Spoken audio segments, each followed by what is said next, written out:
Eh bien, quoi d'autre? Je vous ai montré toute mon amplicité expérimentale, non pas au sens artistique, ça. J'en ai abondamment, mais j'en ai des réserves. Je parle de l'expérimentation scientifique.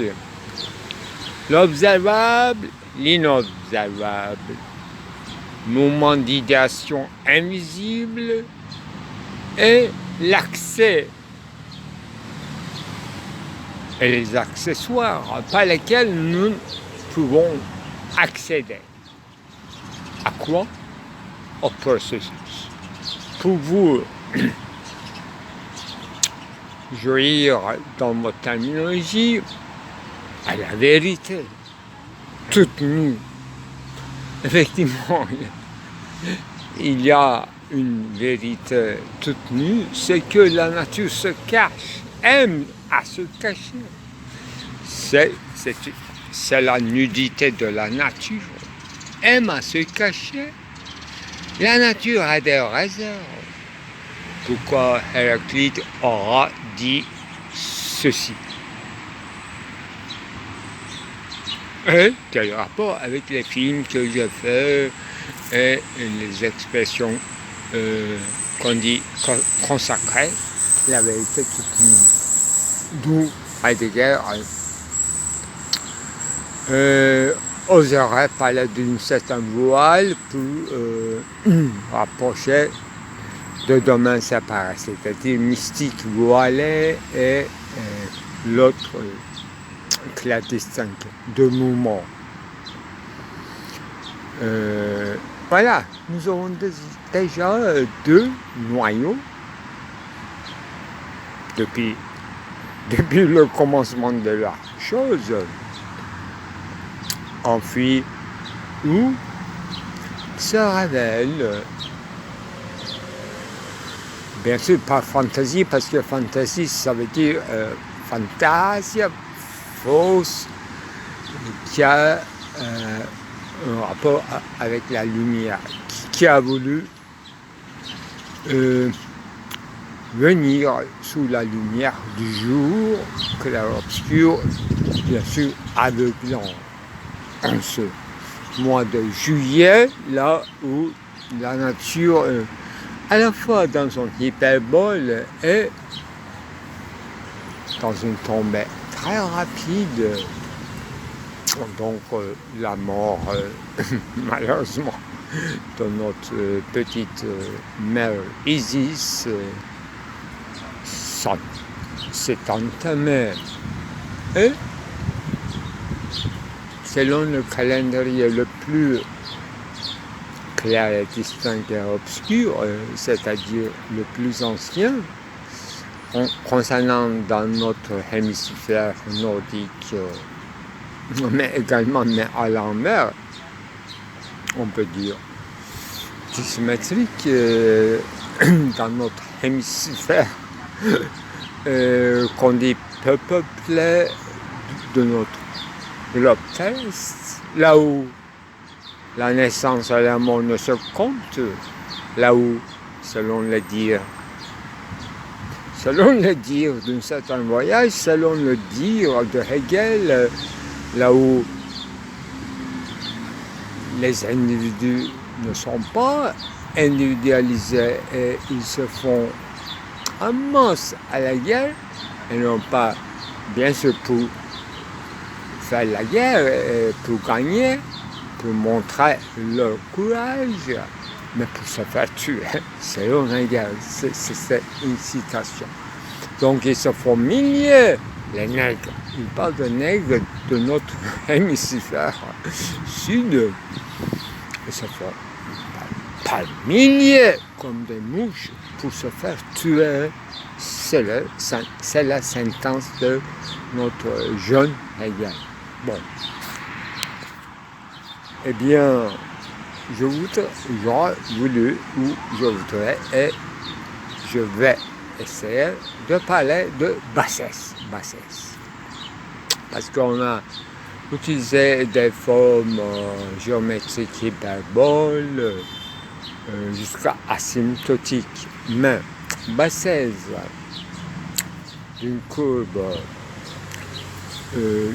la base, s'il y en a, le fond du fond, le fond insondable, on dit impénétrable, effectivement, le fond est une question. Gilles Deleuze nous conseillait de préférer la surface, en disant que soyez tranquilles, les enfants, tout est dans la surface d'ailleurs. Malheureusement, sa phrase n'est pas construite ainsi. Donc, ouvert à tous les malentendus, ça se trouve dans les 1000 plateaux.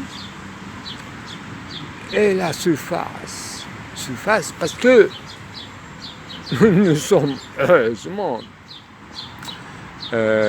des êtres amphibologiques qui respirent l'air, et nous avons besoin de l'air et sortir de temps en temps à la surface. Mais nous vivons en général dans la bassesse, c'est-à-dire dans le fond, soit des océans, soit dans les êtres. A-I-T. Et de nos quoi, domicile avant qu'il devienne manoir, dépendance, self, enfui dans les petites chambres obscures avec une fenêtre ou sans fenêtre,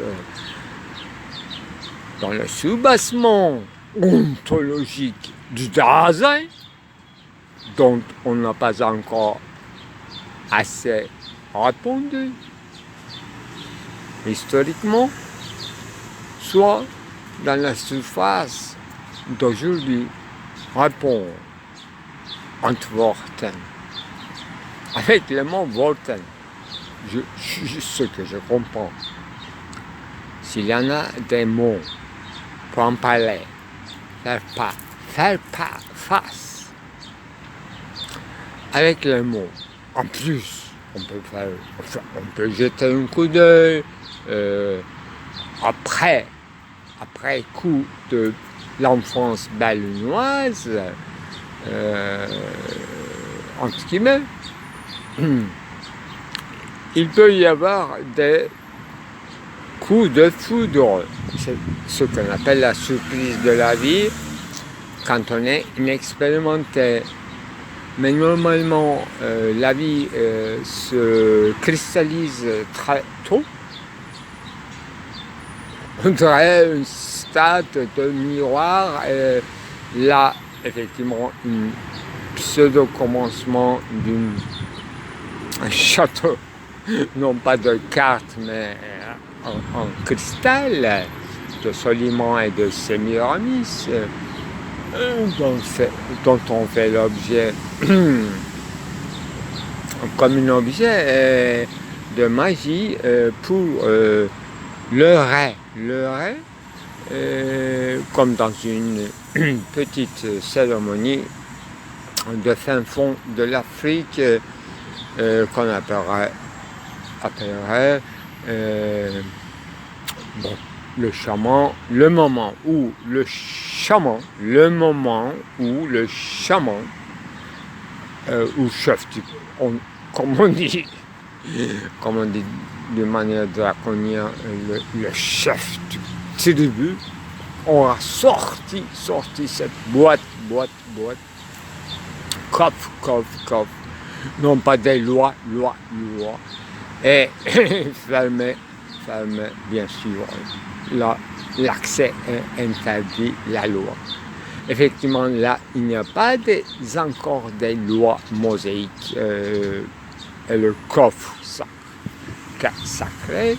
Là, il y a une petite boîte, c'est-à-dire un instrument musical qui fait la même chose. Par l'oscillation ou par mouvement insistante du chaman, d'une manière invisible, une sonorité devient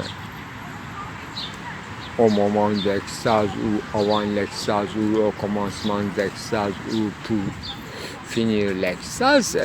Quand on dit l'extase, c'est Verslamung. Verslamung, c'était rassemblement communautaire. Là où il y a une attente de communauté à venir, communauté qui s'en va, communauté décimée, communauté en minus, communauté dispersée, communauté promise, communauté qui invente une accessoire à accéder à la vérité, c'est-à-dire à l'abondance, à la frugalité, jouissance, le jute du capitaux, qu'on appellera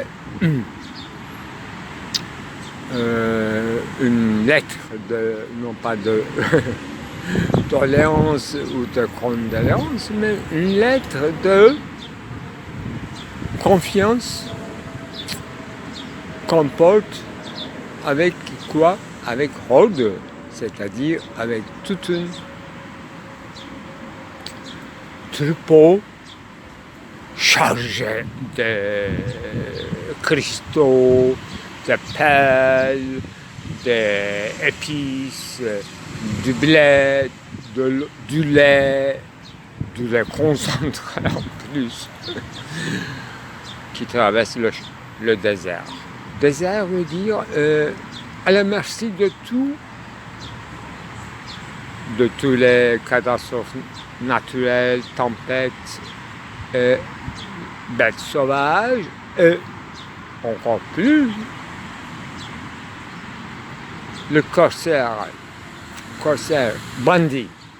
Voilà, Eric Hobsbawm a trouvé un mot très juste qui a écrit un livre, les bandits, tout simplement. Les bandits, contrebandiers,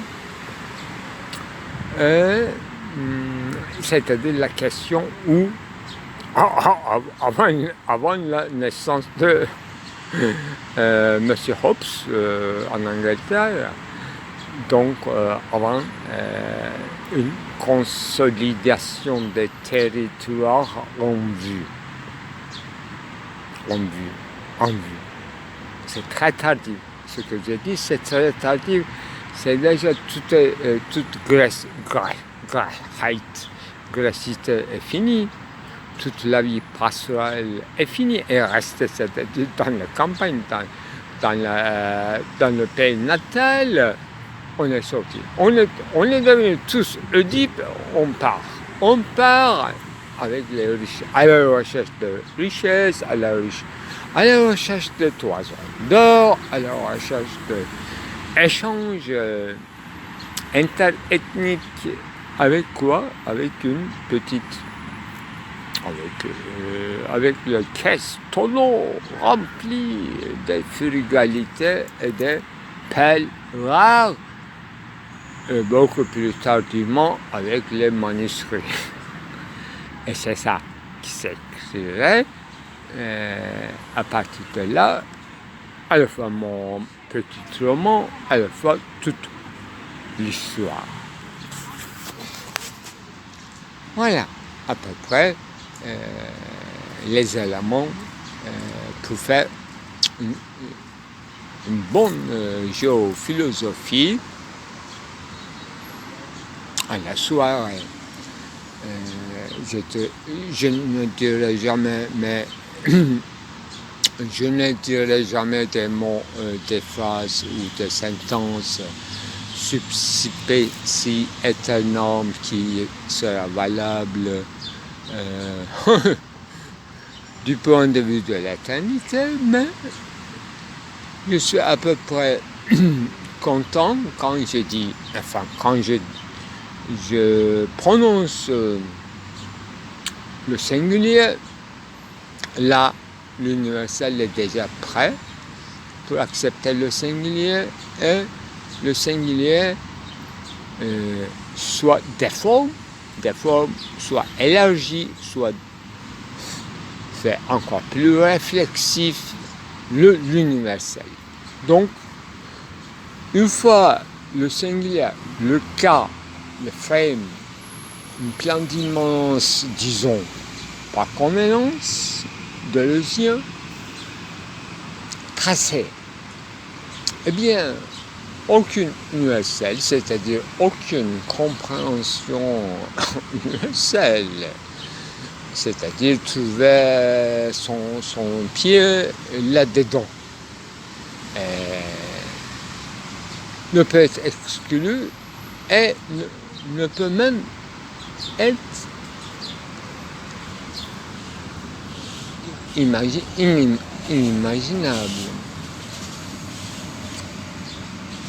Car, autrement dit, il n'y a pas d'universel absolument, pardon, je répète, il n'y a pas une singulière absolument dans sa particularité qui ne serait absolument pas subsumée par une universelle. Voilà la question. Dès qu'on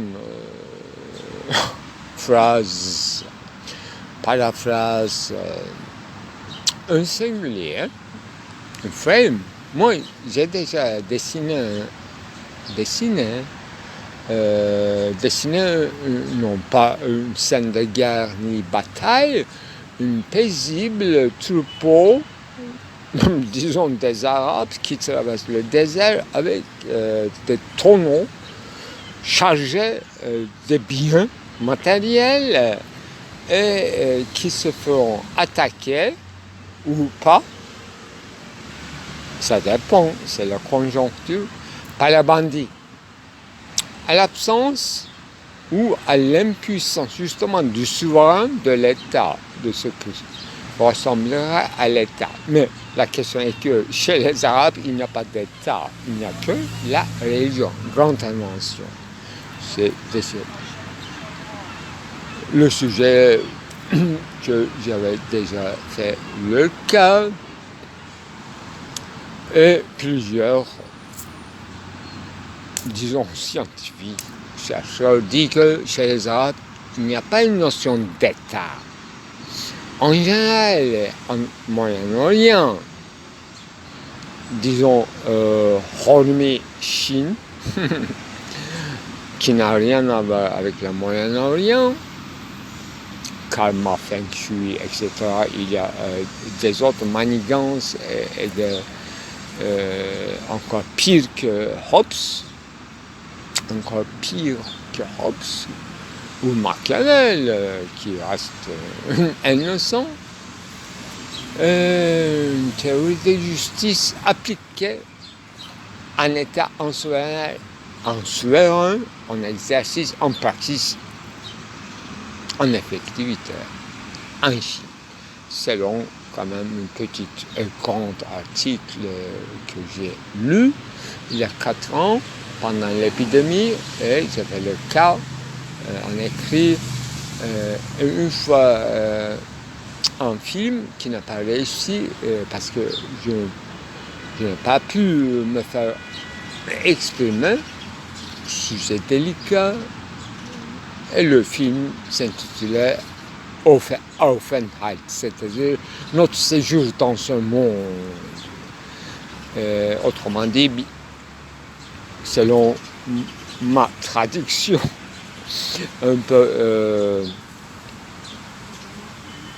à loisir, au plaisir du mot polythéia grec que je traduisais régulièrement par approximation, être ensemble, c'est-à-dire la logicité, l'essence, l'identité même du politique, c'est comment on résout cette question d'être ensemble, c'est-à-dire tout simplement le politique. Le politique en Chine, karma, feng shui, le justice distributif arbitrairement, c'est pas pour rien que Je quand même cite le nom de Hobbes et Machiavel. Mais mettons à côté maintenant la Chine, insondable, et notre monde Moyen-Orient, en général, c'est-à-dire y compris les Arabes et les Juifs, disons, sont sans État. Mais toujours avec une religion, une sacralité, et bien sûr, des forces interminables entre les tribus avant la féodalité.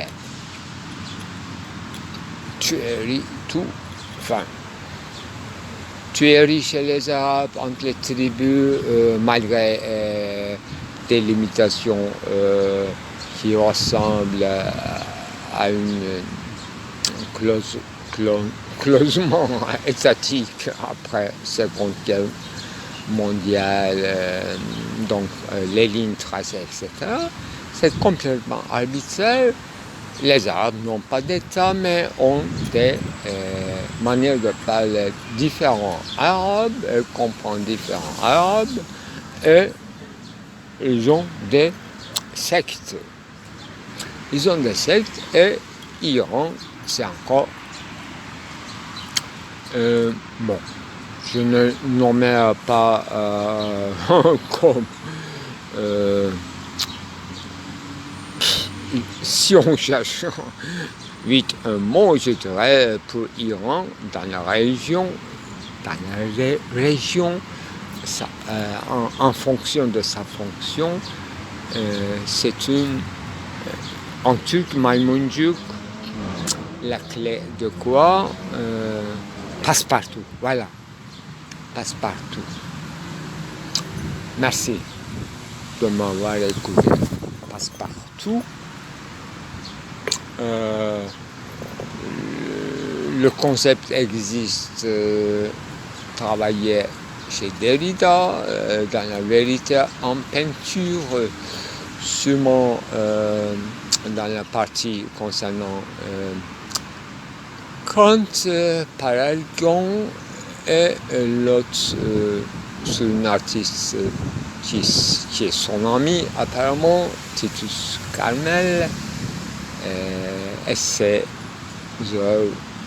une série qui s'appelle des confines ou coffres, pardon, en anglais coffin, en français coffre, des séries de cercueils, coffre, donc nouveau, autrement dit néologie de tonneaux. Chacun a sa secte, chacun a sa segmentarité, chacun a sa charge de tonneaux que courant dit d'une seule phrase, à mon avis, en se référant à cette histoire, s'il s'agissait d'un livre de sagesse, onlar kitabı eşeğe yüklemişler. Moi, j'ai compris toujours, non pas Paul Virilio et sa science de dromotologie, la vitesse, la science de vitesse, c'est-à-dire les moyens de transport qui déterminent quand même nos manières d'habiter ce monde, de ce séjourner. Donc notre petite âne, si t'es pas con, qui est chargé toujours par nos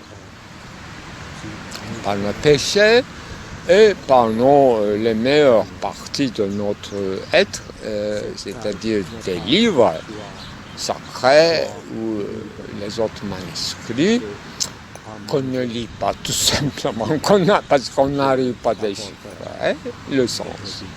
On nous manque à la fois l'art politique, comme on disait, dans chez Platon, dans son anecdote relatée sur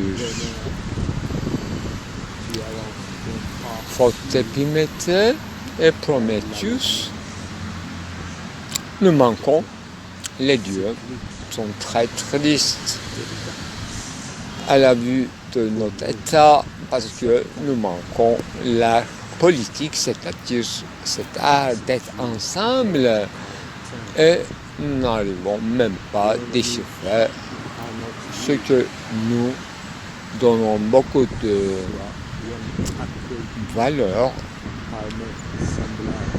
comme livres sacrés ou des manuscrits importants et vendables. C'est pour ça qu'il s'agit d'un trésor sacré et avec lequel on charge l'âne ou les dromadaires, les chameaux, dans le désert, pour traverser le désert. Pour trouver, c'est une lettre envoyée convenablement, c'est-à-dire sans s'y mêler au contenu de la lettre envoyée.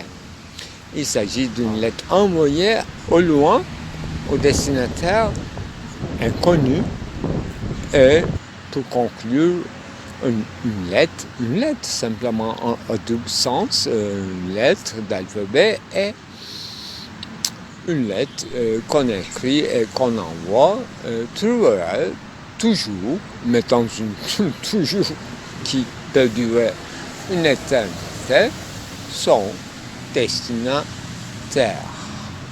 Et on peut même en trouver un destinataire. Effectivement, ici, il convient de citer ou relater une histoire arabe encore, qui passe entre Caire, Damascus et Bagdad, et qui est basée sur le rêve que j'ai déjà fait un film, mais c'est difficile à trouver. Sûrement, je me souviens relater cette histoire en lisant avec un papier, avec les gravures sous mes mains.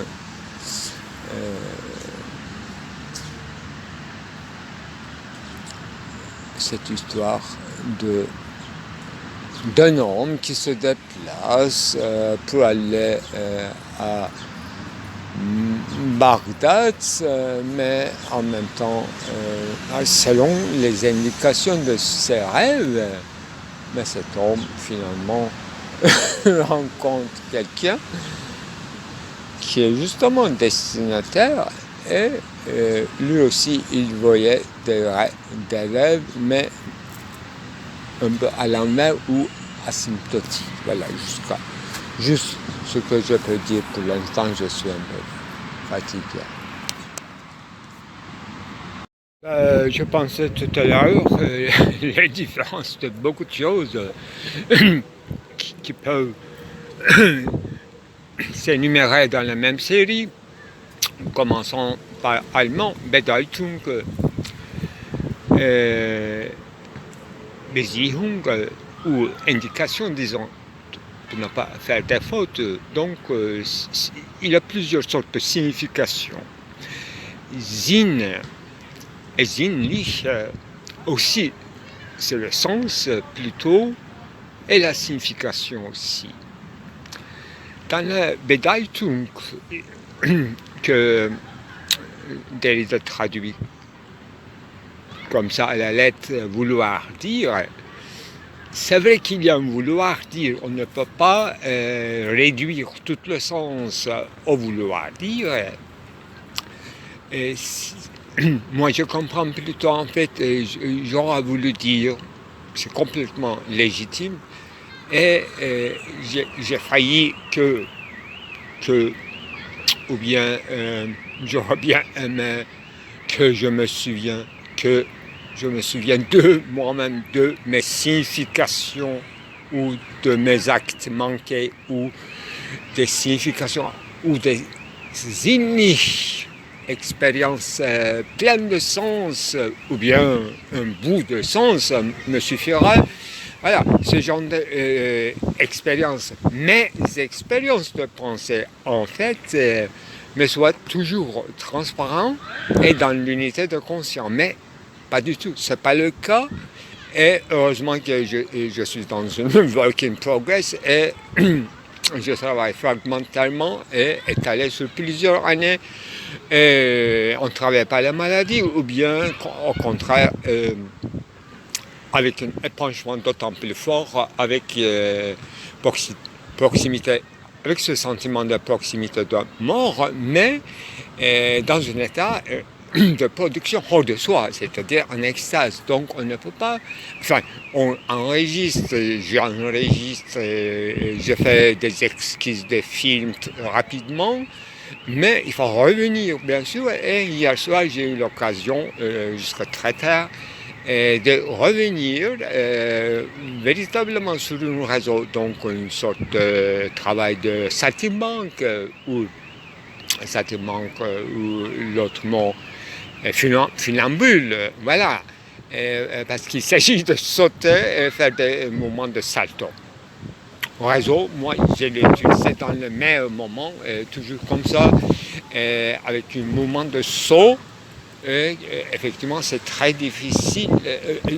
Avec une vitesse, on obtient beaucoup de résultats, mais effectivement, quand il s'agit de retenir, comme disait Kant dans le troisième critique, il n'y a aucun problème dans l'appréhension un par un, mais quand il s'agit de la compréhension de la totalité, effectivement, les limites de l'entendement, notre bagage conceptuel s'asphyxie. On utilise ce terme pour l'automobile privée quand on fait travailler beaucoup le moteur d'automobile, effectivement, ça s'asphyxie, ça s'arrête. Moi, j'ai eu beaucoup de fois des petits moments de, non pas de transe, mais de passage à l'état de sommeil, mais entre réveil et éveil, et pas du tout rêve. Effectivement, je peux tomber dans quelques rêves, mais un rêve quasi volontaire en vue et pourvu de ramasser encore un grain du sens, une miette du sens, etc. Mais on tombe véritablement dans une pluie qu'on appelle le sommeil. Alors, et je m'efforce de continuer là où j'étais resté et faire un petit effort, et ça me paraît extrêmement difficile. Et sans décider, je conclus que c'est le moment d'aller au lit. Tout simplement, le travail est complètement fini. C'est le passage au rêve. Et un paix, enfin, un paix d'abord pour le corps, mais pour rester face à face avec les, disons, souffrances quotidiennes du corps, ce qu'on appelle un moment, processus de repos qui commence avec une souffrance et finit par une perte de conscience.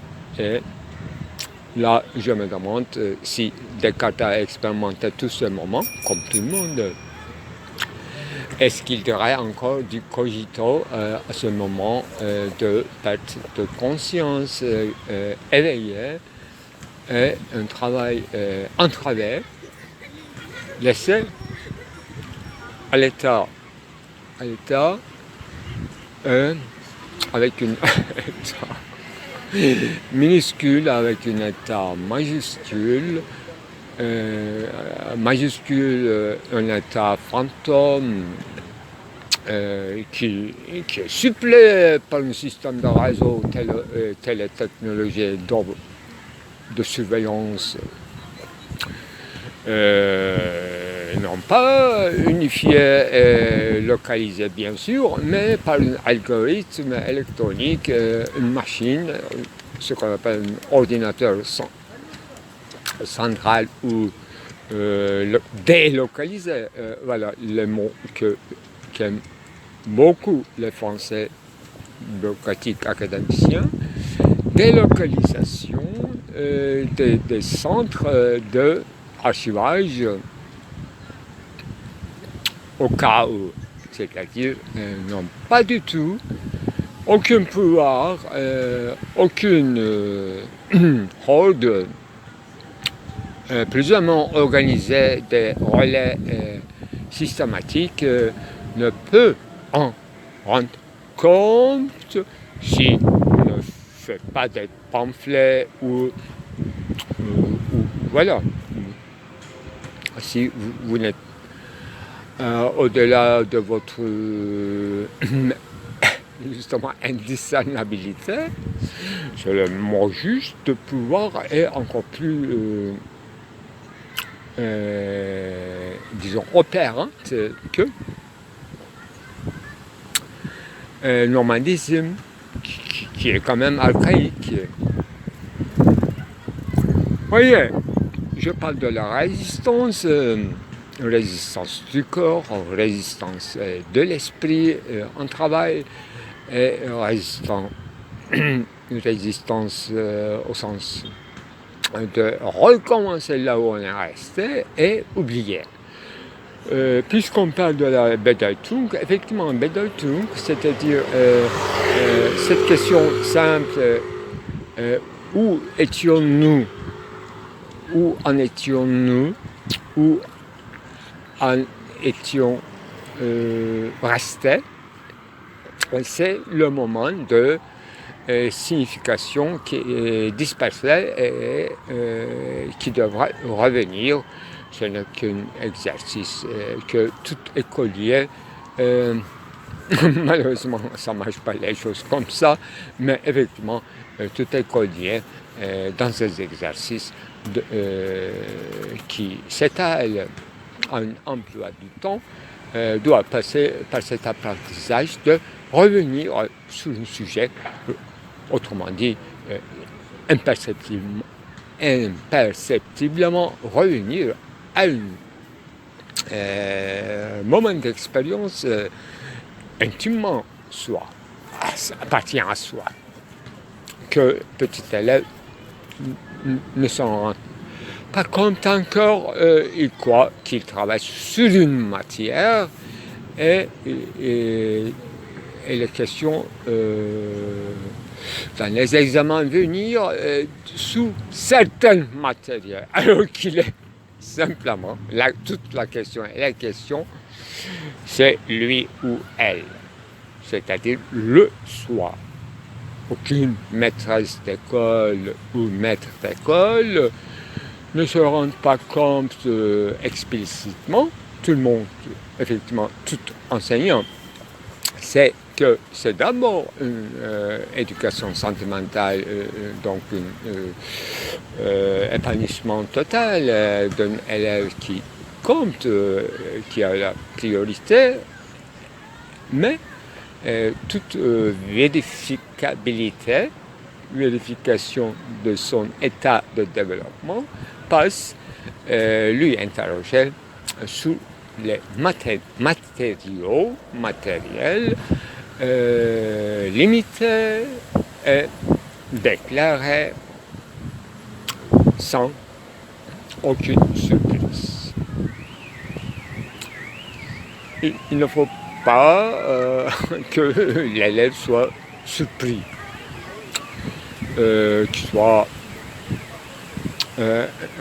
soit l'adresse d'une question improbable ou jamais déjà étudiée, discutée, etc. Voilà.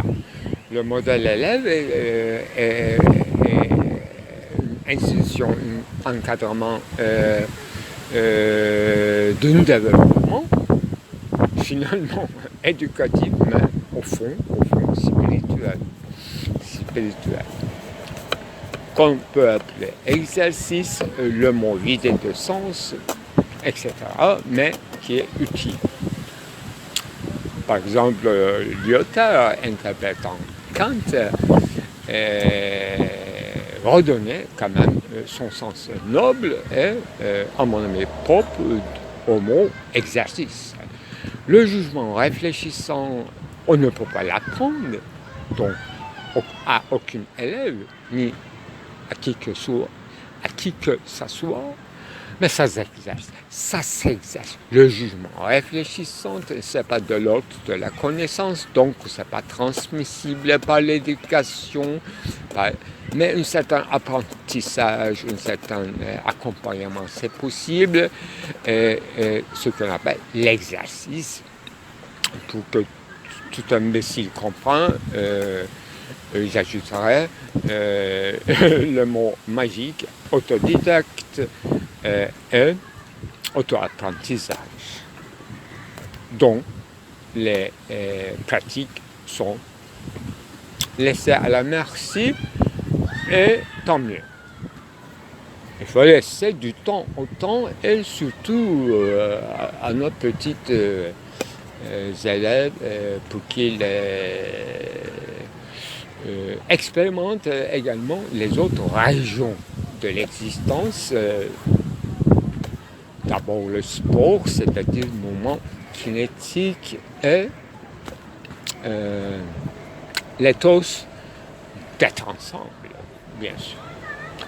Alors, tout, moi je le réhabilite dans ce scala-là que le kantien aura dit que voilà, vous avez bien expliqué, il s'agit d'un exercice de l'entendement, des concepts indéterminés qui se travaillent pour être prêts à des concepts. Parce que Kant dit que le jugement réfléchissant a peu d'importance. Les idées esthétiques aussi ont peu d'importance par rapport aux idées rationnelles ou les concepts déterminés, c'est-à-dire des connaissances qui sont importantes. Donc il a fait une délimitation en plus qu'une délimitation du domaine de recherche, comme il faisait honnêtement M. Roussel, quand fait un choix non fondé par lui-même, un choix d'emblée qui choisit et qui tombe dans une région d'ontologie qui se restreint, le mot magique restreint, dans l'objectivité, dans la connaissance. C'est ce qu'on appelle Ancilla de la science. Il se fait serviteur de la science, alors qu'il devrait être, selon ses propres expressions dans la première critique, tout philosophe digne de ce nom, c'est-à-dire qui n'existe pas empiriquement, doit se faire tout au plus le fonctionnaire de la raison.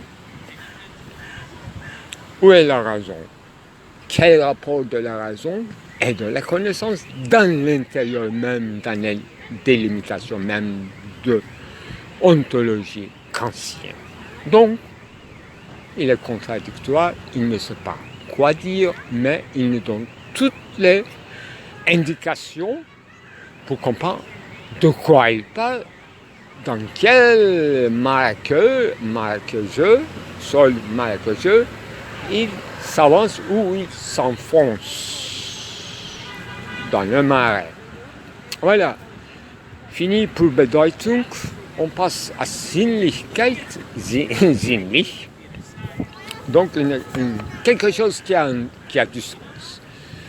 Espérons, que peut-on espérer d'avoir fait, exécuter, non, exécuter c'est pas un bon mot, seulement les sergents qui peuvent exécuter, les autres de leur supérieur. Donc, à partir d'un exercice, auto-exercice, ou si vous voulez, autodidacte,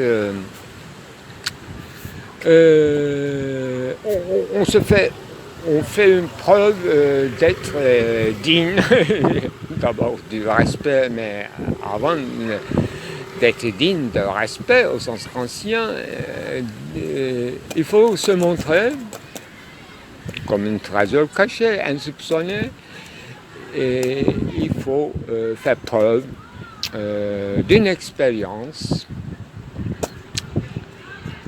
soit par hasard, soit survenue, soit survenue comme une expérience qui a du sens. Et non pas un sens tout de suite repérable. C'est ça très important. Donc un sens qui ne tombe pas sous une universelle. On est maintenant dans le sol découvert timidement par Kant, le sol de jugement réfléchissante que certains, ultérieurement, le phénoménologue appellera peut-être les jugements interprétatifs. Même Sartre a des mots encore plus intéressants. Interprétatif, ça concerne les jugements, mais il y a des autres choses qui concernent l'état de conscience aussi. Voilà l'expression sartrienne que je me souviens pas comment. Mais voilà, ça devrait être quelque chose comme anti-réflexivité. Il faut penser aussi avant la réflexivité. Moi, j'ai fait des exercices l'autre jour, n'est-ce pas? Depuis mon enfance, je faisais, mais je me projetais comme un scientifique futur et une expérience de se transcender dans l'expérience empirique au sens étroit du terme de la science. Donc, je découvrais des espèces de mushrooms, des champignons, non pas magiques, mais pour moi c'était magique. Voilà, c'est-à-dire expérience au sens de se transcender encore, parce que chaque sujet qui fait l'expérience d'un objet X existant dans la scène de la même existant dans la scène de la nature, non, pas du tout quelque chose de super sensible, pas du tout. Donc, dans cette délimitation même, on peut bien jouer, on peut passer beaucoup de bons moments et c'est très instructif pour les jeunes que j'étais à l'époque et de temps en temps j'en fais et pour l'instant, en tant que cinéaste, disons, je le fais plutôt, dans les limites abyssales de l'image, je dirais, j'oserais de le dire, parce que justement, j'ai fait un film, et hier soir, je suis tombé là-dessus, qui s'intitulerait, attendez, images, mais quoi? Délivrance des images.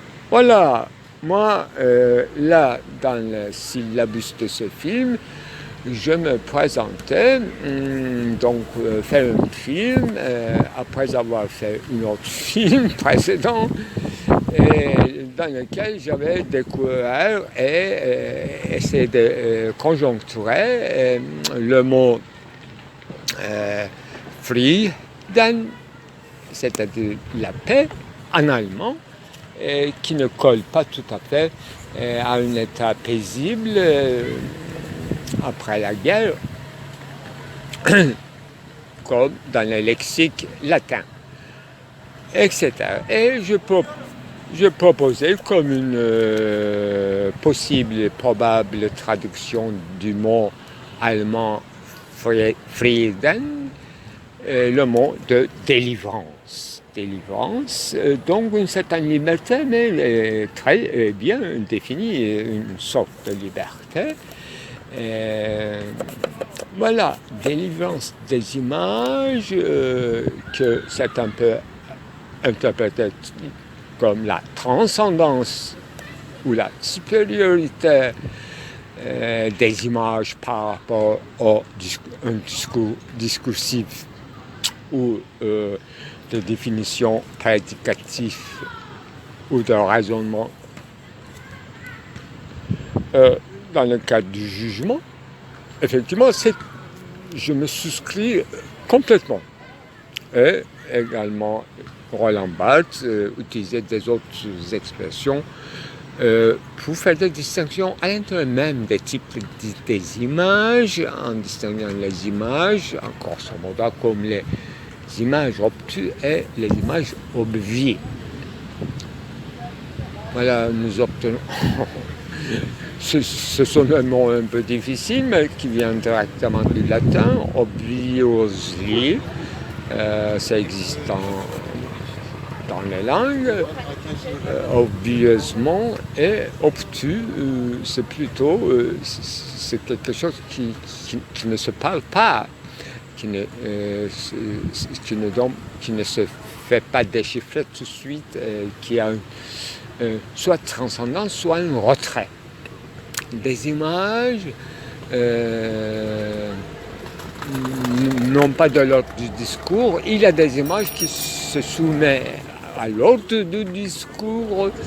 C'est le sujet de la thèse de Jean-François Lyotard dans son grand travail qui s'appelle Discours-figure. Il utilise au lieu d'image, figure.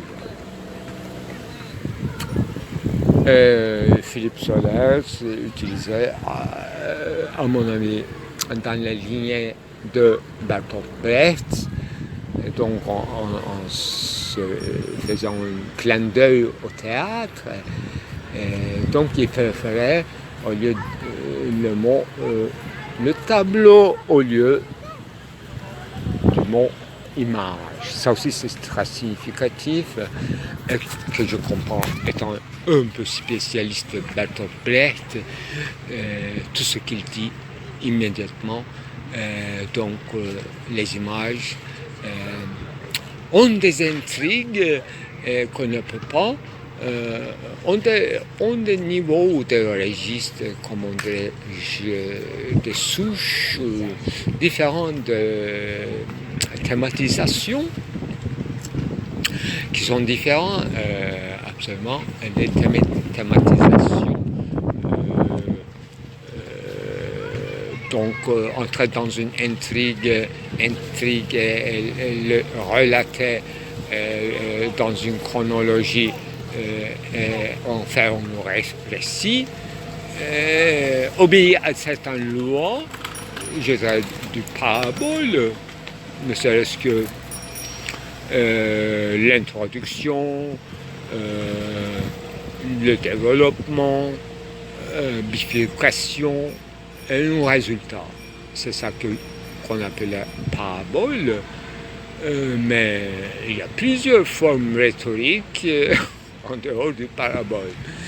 Les paraboles christiques ne sont pas si réguliers que qu'on puisse croire. Tout à l'heure, je lisais quelques inscriptions gravées sous la marbre noire de Yunus Emre. Effectivement, j'étais au point de pleurer de la force d'une parole succincte qui touche, oui, malheureusement, touche l'universel et à toi, dans ta singularité qui t'adresse à toi, l'universel dont je parle, à la fois une référence discrète au verset coranique, là où il fait un rapprochement entre une parole abondante, trop de paroles qui devient une charge d'une âne, c'est le Coran, et il dit que l'homme, véritable homme, un honnête homme, Al-Kishi, donc les femmes sont exclues de la discussion, l'homme, véritable homme, prudent homme, honnête homme, Un homme honnête n'a rien à voir avec trop de paroles. Une parole succincte lui suffisante. Donc il ne faut pas espérer avec l'abondance de la parole, avec abondance de description, un certain approfondissement ou un avancement. Et parce qu'il risque de perdre l'essence de la chose. Donc on passe à une autre écriture, gravée sous la marbre. Là, peut-être, il parle dans son poème, l'essence des choses, c'est que la vie est courte, personne n'est immortel. Donc il faut qu'on s'aime l'un à l'autre, dans cette vie, quelque chose comme ça, je parle par mémoire courte. Et au milieu, juste derrière le statue de Yunus Emre, une autre écriture avec les paroles gravées très connues et peu compris, et qui fait l'essence de ma théorie. Qui vient de Hegel, c'est-à-dire kendini bil. Il cite donc une parole de sagesse très ancienne qu'on peut au moins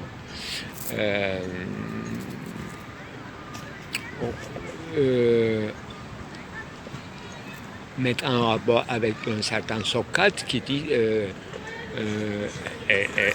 quand on se répète, c'est pas pense par toi-même, mais connais-toi toi-même. La chose principale pour une personne, c'est qu'il sache d'abord soi-même, avant de savoir ou avant de sortir, se transcender par une expérience de rectitude ou de véracité, etc. Donc avant de faire la science ou de faire beaucoup de lectures, c'est littéralement comme ça le poème, aller à l'école, faire beaucoup de lectures, c'est secondaire. L'essence des choses, c'est connais-toi toi-même.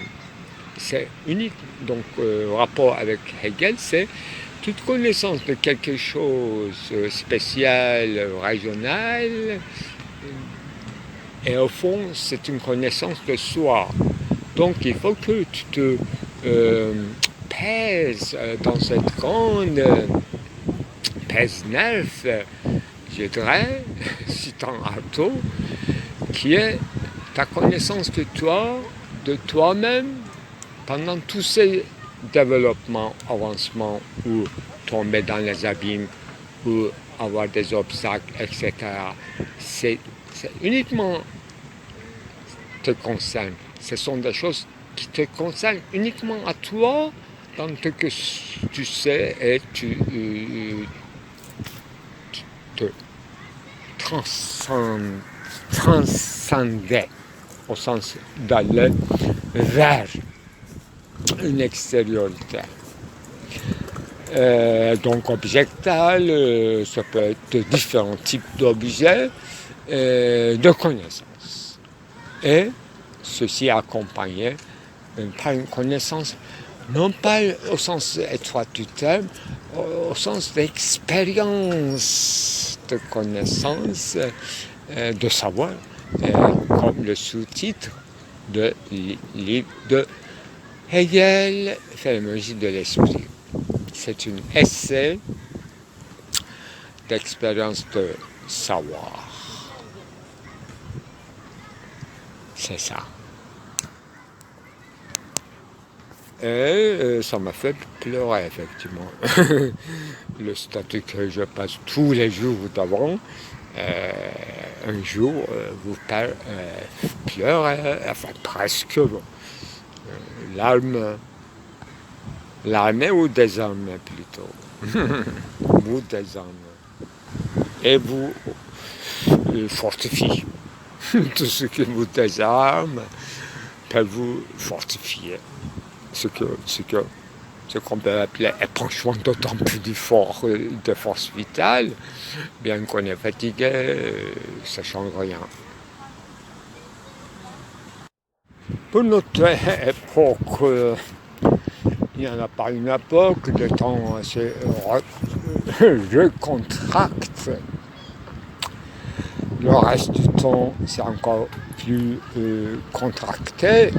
Peut-être votre récit, ou bien l'avenir dure longtemps et distendu, dispersé, même selon Badiou, bouché les voies de la dialectique, c'est-à-dire les possibles lieux du combat. Et l'infini nous guette depuis notre compte dialecticien qu'on appellera Mallarmé, selon Badiou, et deuxième récurrence, Lacan. C'est possible, c'est une belle conte française et intéresserait beaucoup l'université de Atlanta, French Studies Department, que j'adorerais d'y aller au désert. Pourquoi pas Lucien.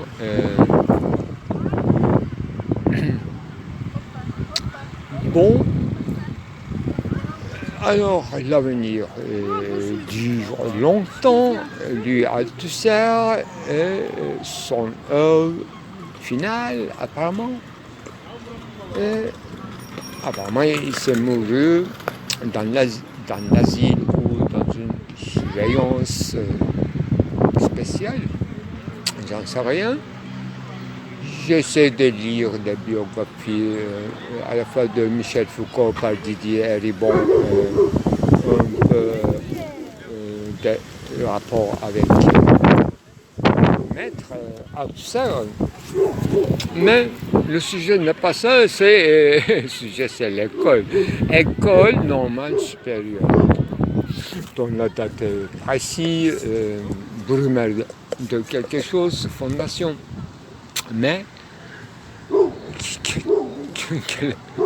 où j'habitais, enfin près de rue juste perpendiculaire, rue Gay-Lussac, rue d'Ulm, rue Saint-Jacques et ma rue. Devinez laquelle. Il y avait des monastères pour les filles. L'un s'appelait des Ursulines, l'autre, devinez. Voilà.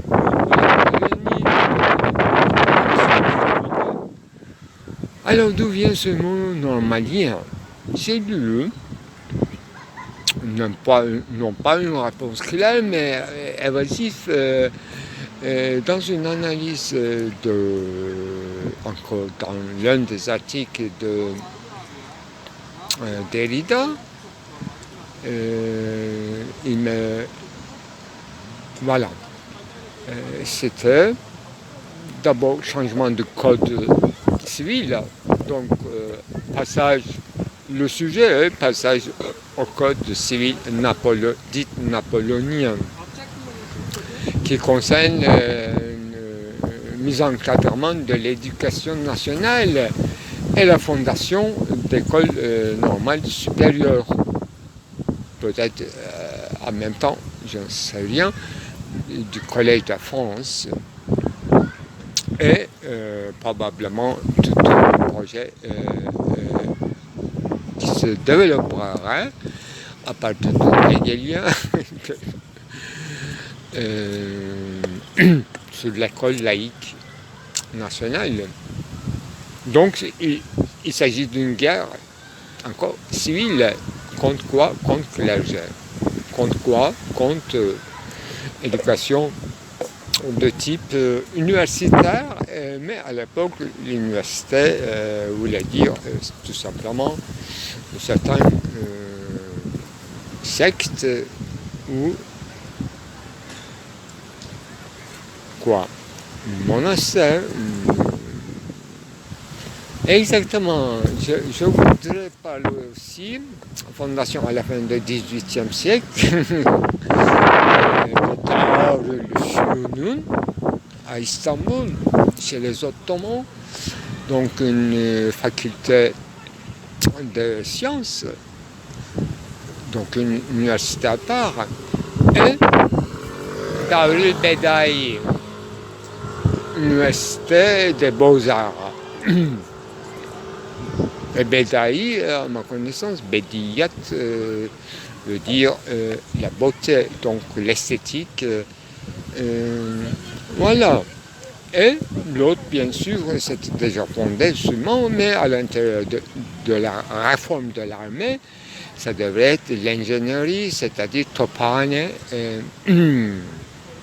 Tophane Amirane, qui date depuis la conquête d'Istanbul carrément, et c'est peut-être principalement qu'il y a eu des réformes avec l'aide des Allemands, probablement à partir de Mahmoud II, sultan, et abolition de foyer de génissaires, qui était une ordre justement religieux, mais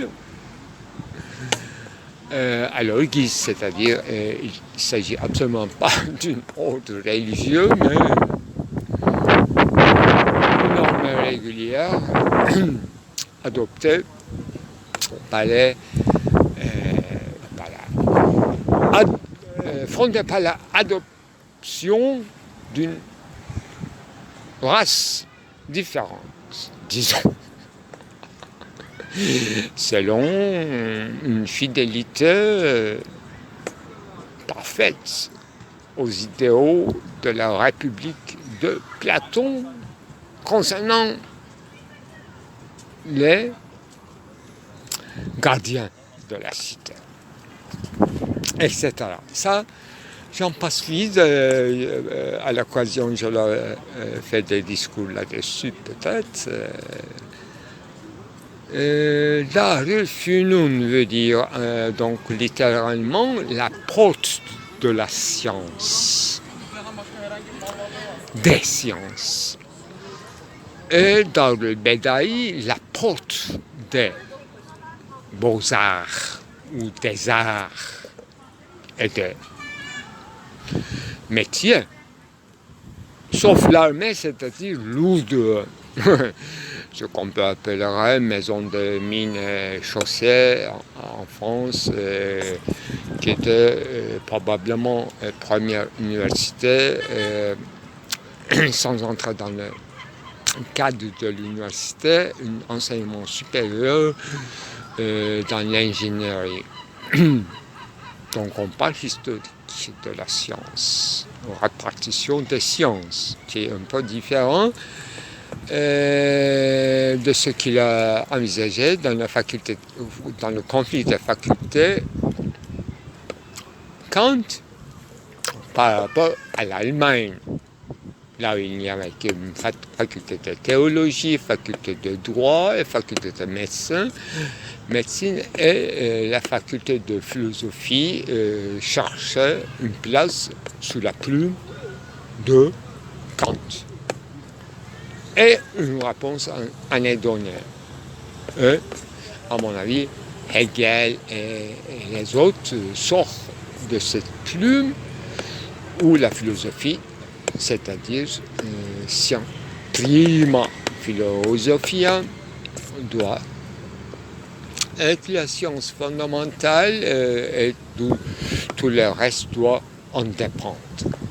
Alors qu'en France, selon les dires de Lyotard, le sujet n'était pas l'esprit, Geist, c'était le développement d'une intelligence à travers les expériences historiques de l'humanité, au sens universel du terme, non pas concernant l'Allemagne, ni son folk, mais en France, les choses étaient différentes. On avait eu une révolution et le peuple était fétichisé.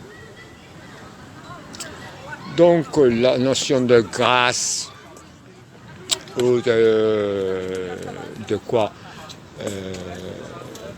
inayet, rédemption, était complètement changée par le travail assidu sous la plume. Donc une idéologie s'installait et le peuple, complètement abstrait, mais qui est bel et bien charnel, charnu, en chair et en os, était flatté de devenir le sujet. Le sujet introuvable, bien sûr, dans l'Assemblée nationale. Les coups d'État se succédant l'un à l'autre, bonapartisme, etc. Bon, donc, que veut dire normal dans l'école normale, supérieure, c'est bien supérieur, mais ce n'est pas une université. Alors, j'espère que, enfin, je suis sûr que Althusser et Foucault et les autres Derrida pleurent de ne pas y entrer dans son premier essai, aura dû penser la signification de ce mot normal. Je vois un seul livre important qui porte ce titre, et c'est celui de George Canguilhem, le normal et la pathologique. Alors dans ce cas-là, je vais aller vite, pathologique c'est monastre, c'est-à-dire les universités dépendant d'une secte. Alors, abolition des privilèges des clergés, parce qu'ils étaient dépendants du Vatican, et Paris voulait être indépendant. Et tous les efforts de Louis XIV à Versailles étaient tombés sous le coup de ridicule. Faste a eu lieu une babylalisation de Paris qui attirait beaucoup d'intérêt des autres souverains, des capitaux, Stockholm. Et pourquoi pas Vienne, qui était toujours une sorte de concurrent de Paris. Dans cet élan, c'est encore plus accélérer les choses. Alors, normal veut dire non clergé. Donc, clergé était pathologique. Dans quel sens? Pathos de clergé, alors que je sais qu'en fait, dans l'époque des années 1980 vers la fin, que j'ai connu école normale supérieure, c'était une science illimitée, libre, qui dépasse effectivement les cadres d'une université, beaucoup plus libre, mais je n'ai pas suivi tous les cours, j'étais simplement auditeur libre de Jacques Delis, c'est suivi jusqu'au boulevard Raspail, etc., etc. Mais pourquoi il l'a quitté? Il n'a pas quitté, il n'a quitté que la rue. Il a passé un boulevard Raspail qui a fait un éloge dans l'amphithéâtre à sa fondateur qui devrait être un certain biologue qui aura fondé une science à part et englobant, c'est-à-dire la science des êtres organisés. Boulevard Raspail, c'était ça. Ce n'était plus école normale supérieure, mais on parlait des êtres, non pas des êtres à la différence des étants, mais des êtres à part entière et organisés. Et donc, on ne faisait pas une distinction entre l'animal et l'homme, mais on faisait une trajet de recherche entre cette passage et de bifurcation. C'est à peu près ce qu'il a dit en louant ce qu'il a fait, monsieur, j'ai oublié son nom, monsieur le fondateur des boulevards Raspail, c'est-à-dire école des hautes études en sciences sociales, le nom actuel. Mais auparavant, l'inscription n'était jamais effacée. On voyait dans le cours de cet amphithéâtre, de ce bâtiment, Institut des êtres organisés. Si je ne me trompe pas, le mot institut, je ne suis pas sûr. Faculté, non. L'université, non. Ça devait être une institut. Dépendant de qui, je ne sais pas. Pour l'instant. Mais est organisé. Qui compte. Donc, on a déchiffré la signification de Normalisierung de cette école supérieure qui n'a rien de normal finalement, mais le mot bien choisi, mal choisi, mais le mot allemand c'est encore plus normalisation, voilà. École de normalisation supérieure, ça pourrait aller mieux. Voilà, sous ce virus, je vais m'arrêter parce que j'ai répondu à ma question. Alors, Darul Funun, à la différence de Darul Bedi, la chose commune entre deux, il s'agit d'une porte. De porte entrée. Porte veut dire Baba Ali, c'est le quartier général, le palais central du sultan. Donc le mot Bab devrait être non pas arabe mais persan, à mon avis, principal, qui est le signe même de souveraineté étatique. Là où tu entres de cette porte, où tu restes là devant, et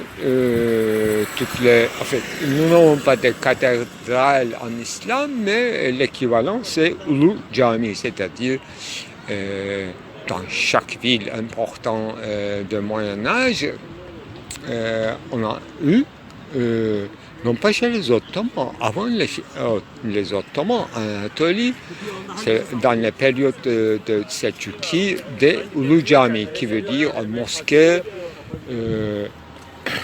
Ulu, à la fois, enfin, c'est un mot véritablement turc qui nous est devenu difficile à traduire, mais dont le sens est très limpide encore, qui veut dire sublime, superlatif. Sainteté de sainteté, saint de saint, sacré de sacré, supérieur de supérieur. Voilà. Sanctifié, des choses comme ça. Rien de ces mots sont exacts, mais quelque chose qui représente, qui dit la supériorité impénétrable.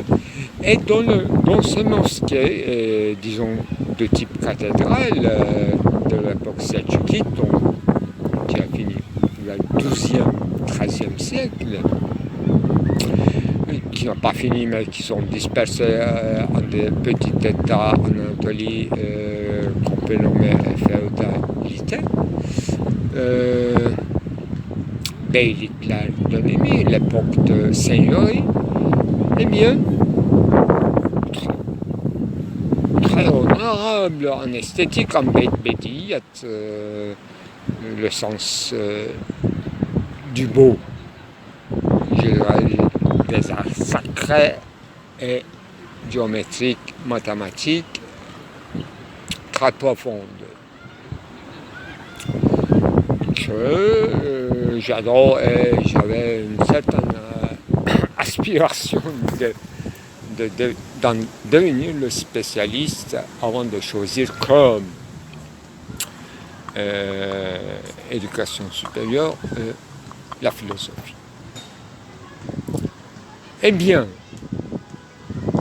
voilà, anecdote qui sera utile de vous transmettre.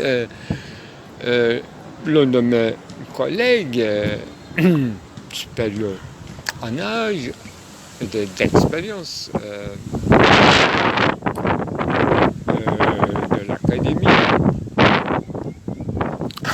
Kenan Gusoy, que j'aime et que je respecte beaucoup, qui est donc non pas directeur de recherche, mais mon supérieur dans l'institution. Et toujours on a eu des petites occasions comme ça en se croisant, sans programmer, des petites discussions là. Dans l'une de ces discussions furtives, il m'a demandé, c'était un matin tôt de l'examen général dans l'institution, et il m'a demandé, enfin comme j'ai dit, c'est moi qui fais commencer la discussion en disant que je suis venu pour un examen, mais la vie est un examen, même pour nous, c'est-à-dire pour les professeurs. Faire un examen, c'est encore passer d'un examen.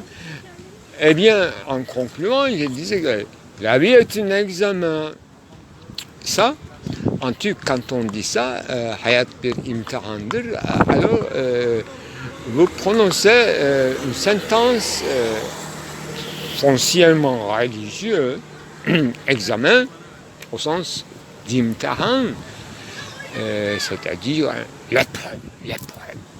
La vie est une épreuve. Et le professeur, même le maître, en examinant ses élèves, il passe une épreuve. C'est ça qui est énoncé. Au fond, il a tout de suite saisi le sens par le choix de mots de ma part. Et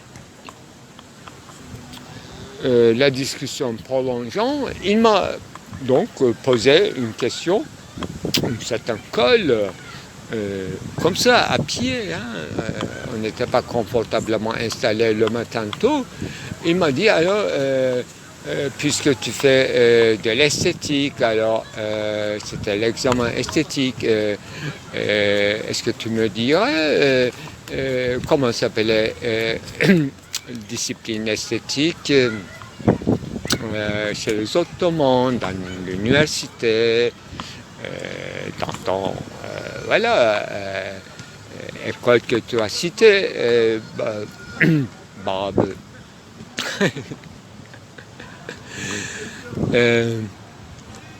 Non pas Bab Ali, mais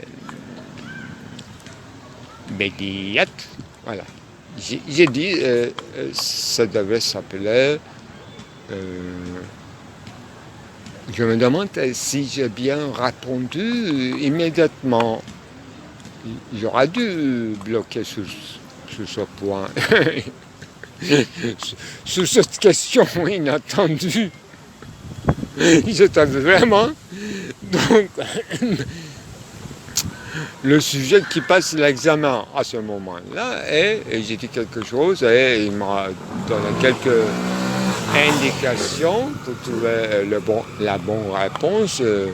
Finalement, on s'est conclu qu'il s'agissait de Bediyat, donc le mot esthétique.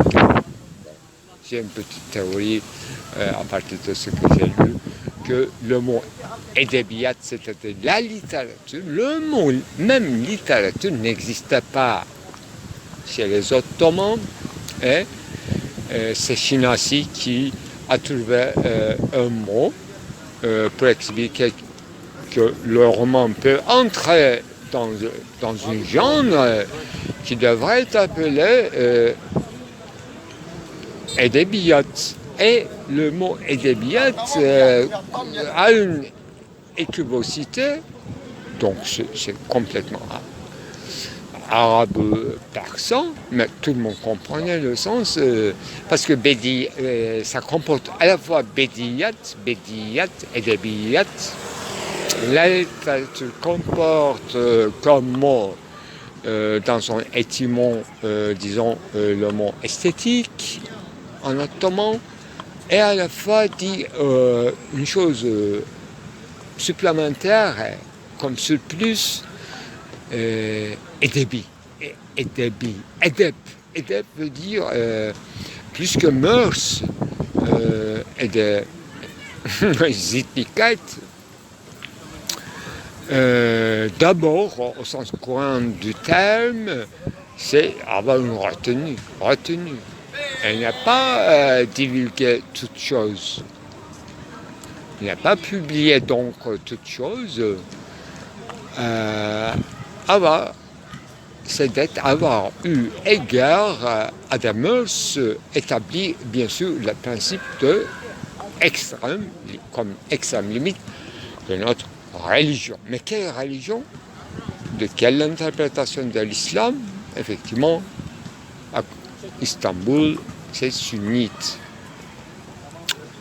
Pour entrer d'une porte importante dans l'État, dans l'éducation, non pas nationale, mais disons impériale, voilà. Pendant qu'en parallèle, donc les Arméniens, les Grecs, d'Istanbul et Anatolie, surtout les Arméniens, aidés par les fondations américaines, étaient en voie d'être réformés au sens religieux et chrétien du terme par ces instituteurs, par ces institutions légales, permis, autorisées, que le peuple majoritaire, bien sûr, islam sunnite, était sans éducation, surtout supérieure, alors qu'il y avait un dégoût depuis le commencement, parce que le conquérant même, Mehmet II, avait passé d'une éducation extraordinairement de type de renaissance.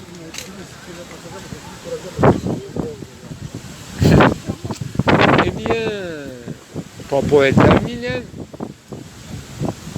Bekriyat comporte par connotation, surtout la littérature, et les beaux-arts sont dans un empiètement total, c'est-à-dire il n'y a que des grands maîtres français qui voudraient venir pour être maîtres dans les ateliers des arts plastiques, comme par exemple Ferdinand Leger, qui est un cubiste des hammams turc, que j'adore sa peinture. Voilà, c'est un orientalisme qui veut dire filiation, amitié, être ensemble. Pierre Loti, je suis juste en face de Azadeh, mais je lisais tout à l'heure Azadeh. C'est le titre très connu, célèbre d'un roman de Pierre Loti qui a vécu à Istanbul jusqu'au point où on a quand même consacré son nom à lui en donnant son nom plusieurs rues à Istanbul, à Diyarbakır, près de Palais Royal Babali, et une colline qui donne sur Golden Horn, Condon, etc. Bon, nous étions très chaleureux avec nous. Les volontaires, les Français, les Allemands, pourquoi pas les Britanniques, oui, j'ai spéculé. Et ensuite, pour accélérer l'histoire, occupation des Anglais, sous le sous-titre d'Alliance, pendant la Première Guerre mondiale de l'Istanbul. C'est impensable qui a eu lieu. Donc les Français jouaient un certain rôle de médiateur, sûrement, en se tristant de ne pas avoir osé occuper Istanbul comme les Britanniques avec leur petit chapeau indien, néo-zélandais, australien, dont nous portons les cadavres, c'est-à-dire les tombeaux officiels bien gardés dans nos cimetières à Istanbul. Salut Tarabia, dont le nom raison avec cette occupation anglaise.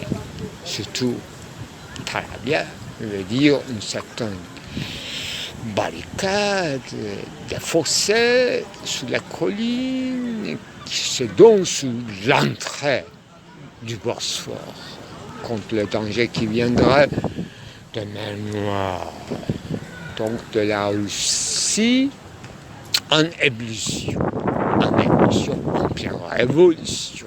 C'est ça qui faisait peur sûrement aux Britanniques. Et la guerre des Criméens, effectivement, un faux conflit qui préparait déjà une ingérence britannique aux affaires russes, sûrement. Maintenant, nous sommes en pleine crise d'Ukraine, Syrie, tous nos voisins sont concernés. Effectivement, le BAB, normaliseront cher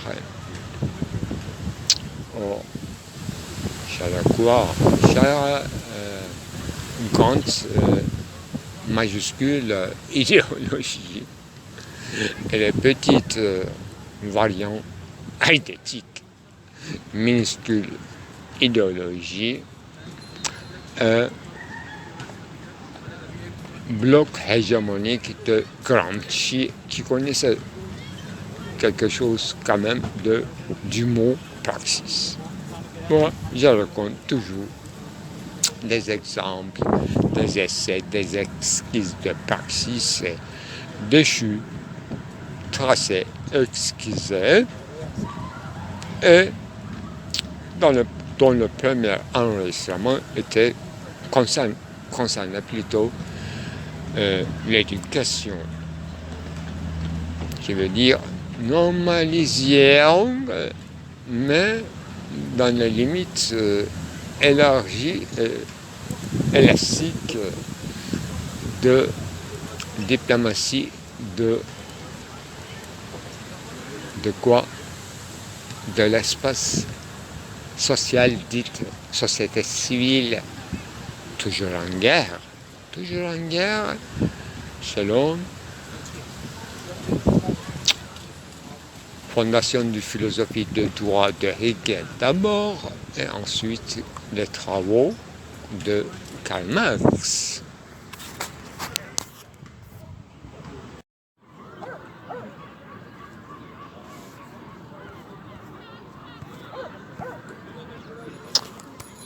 Plaidoyer pour le normalien, troisième séance. Peut-être une belle réflexion vaut à la mort et vice-versa. Égales sont les inégalables. J'ai fait une erreur de jugement prédicatif qui fait un monde, qui fait un tout indivisible, résistant à l'analyse.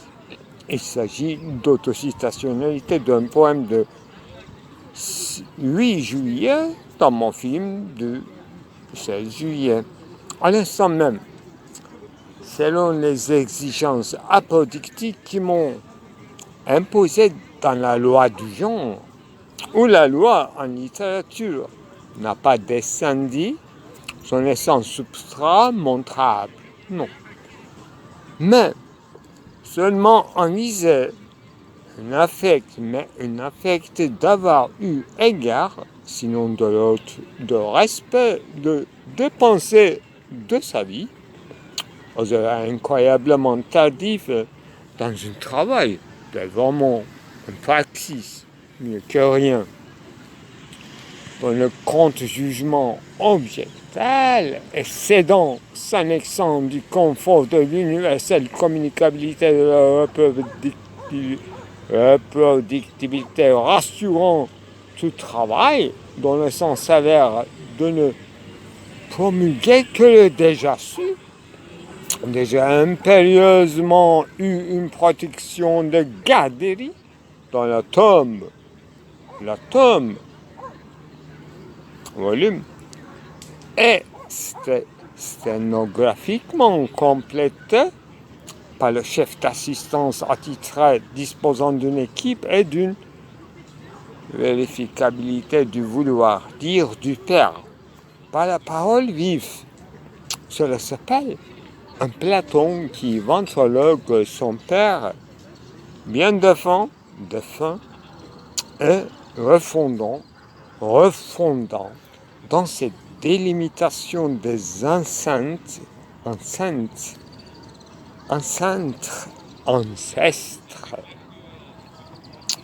un cursus en autorité bien mérite et touchant dans ses euphories.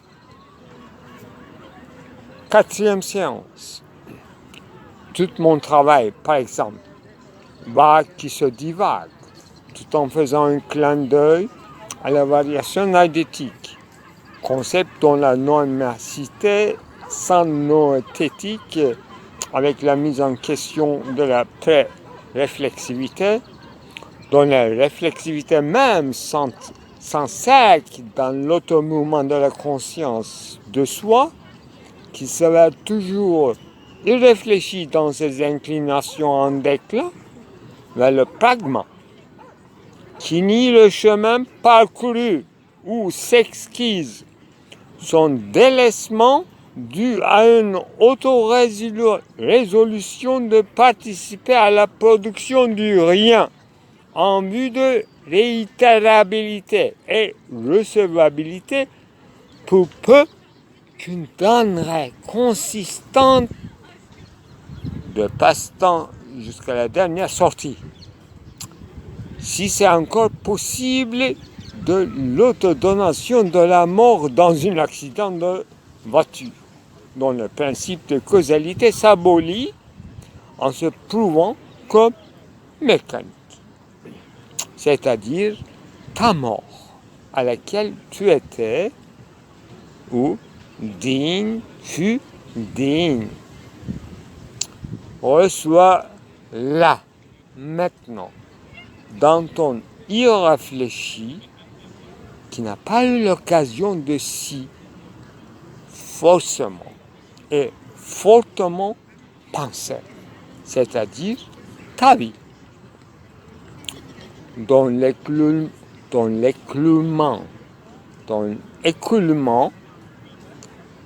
et écroulement fut exemplairement rien. Entre parenthèses, le sien, le tien, dont le majeur a vaincu le mineur dans l'absorption ou l'engloutissement forest, c'est-à-dire ici même, à l'instar de tes ancêtres. Ce ne fut que cela, rapporteront-ils.